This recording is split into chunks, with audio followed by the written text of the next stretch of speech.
Would you rather read or listen to Audible? Chris, look at my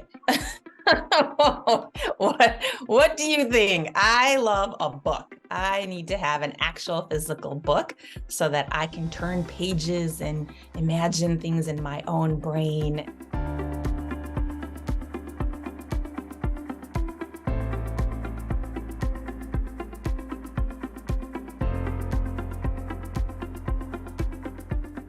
Can you share a little bit about creating Reviving the Islamic Sisterhood for empowerment?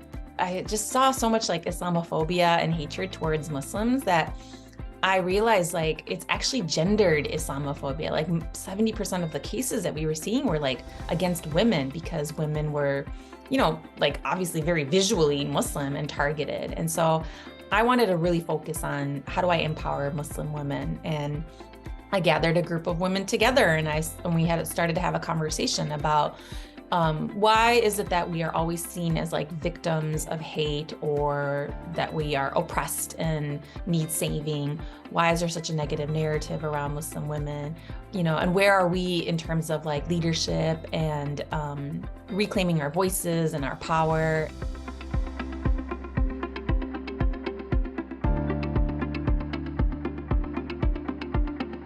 What made you specifically want to create a mission around philanthropic legacies specifically for the Muslim community?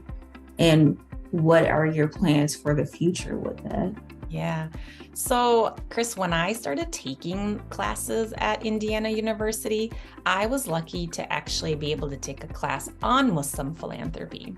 So this class went really deep into helping me understand my identity as a Muslim and what Muslims' input and involvement and influence was in philanthropy like 1400 years ago. I learned so much historically in that class about who my people were and where their legacy of philanthropic change came from. When I was able to understand that, it felt really empowering to me to like sort of revive those stories, revive those strategies, and really help my community understand who they are and where they come from so that they can change the future for future generations. I'm hoping that I can be more a part of this side of the sector, helping, basically move money into our communities and help our communities take it, have access to that funding. How do you incorporate DEI work in your everyday life? I think there's some basic things, right? Of like, who am I including? Who's at the table? Who is missing? And how do I, again, build an authentic relationship to bring them into the conversation?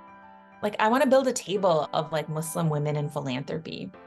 And although we might all practice the same religion, we are all from different ethnic backgrounds and different racial backgrounds, different lived experiences. Right now, the work that I'm trying to do is to help Muslim women-led nonprofits. I think they are, they're not at the table. They are not in a lot of philanthropic giving portfolios, and they're not in a lot of nonprofit leadership sectors. And so how can I help these women lead, as well as how can I help build their capacity? So what does equity mean to you? I can give you a traditional, understanding of making sure people have what they need and not just what everybody else is getting, right? It's not like making sure people have equal access to resources, but they actually have access to resources that they need, and in a very dignified, deserving way.